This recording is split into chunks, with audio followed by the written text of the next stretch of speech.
Assalamualaikum warahmatullahi wabarakatuh. Selamat pagi anak-anak. Berjumpa lagi ya dengan Bu Guru pada pembelajaran tematik.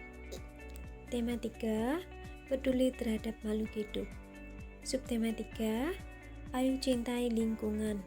Pada pembelajaran ke-5 dan ke-6.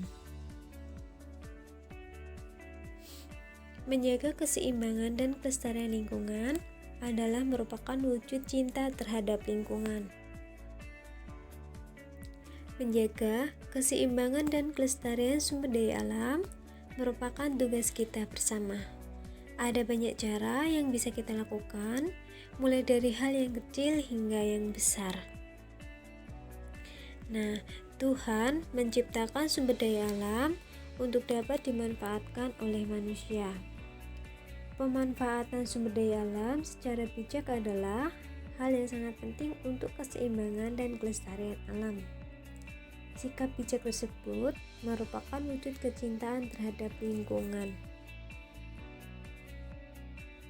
Nah, ada banyak cara yang dapat kita lakukan untuk menjaga keseimbangan dan kelestarian sumber daya alam. Nah, berikut adalah contoh tindakan menjaga keseimbangan dan kelestarian sumber daya alam. Yang pertama, dengan membuang sampah pada tempatnya. Jadi, tidak boleh membuang sampah sembarangan, apalagi dibuang di sungai. Yang kedua, menyiram dan merawat tanaman. Yang ketiga, menanam tumbuhan atau yang biasa disebut dengan reboisasi. Yang keempat, merawat hewan peliharaan dengan baik, dengan memberi makan, membersihkan kandang. Yang kelima, memanfaatkan sumber daya alam sesuai dengan kebutuhan.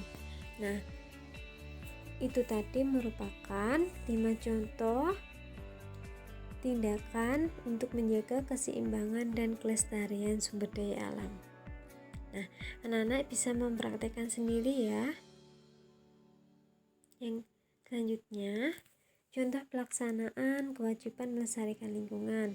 Misalnya, mengajak masyarakat untuk tidak membuang sampah sembarangan, yaitu harus membuang sampah pada tempatnya.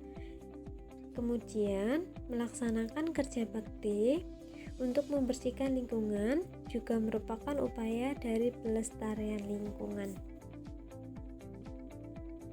Nah, selanjutnya pada pembelajaran sebelumnya kita sudah membahas mengenai sikap yang dapat kita lakukan saat melakukan wawancara dan sesudah. Nah, selanjutnya kamu dapat meminta pendapat orang lain tentang hasil laporan wawancara.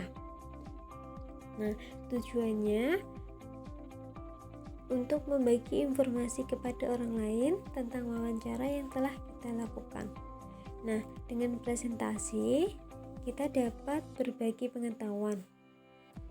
Mempresentasikan laporan hasil wawancara dengan baik, berarti kita menyampaikan isi laporan secara rinci dan jujur.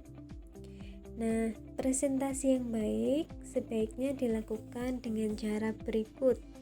Yang pertama, membuka presentasi dengan ucapan salam. Yang kedua, memperkenalkan diri dan menjelaskan maksud tujuan melakukan presentasi menggunakan bahasa yang santun. Yang ketiga, menyampaikan laporan hasil wawancara sebaik mungkin. Yang keempat, menyampaikan materi atau hasil wawancara dengan jelas dan rinci. Yang kelima, cara penyampaiannya boleh seperti bercerita. Yang keenam, hasil wawancara disampaikan secara komunikatif atau menggunakan bahasa yang mudah dipahami. Yang ketujuh, saat menyampaikan laporan, sesekali perhatikanlah orang yang menyimak. Nah, dengan kata lain, tidak selalu membaca teks.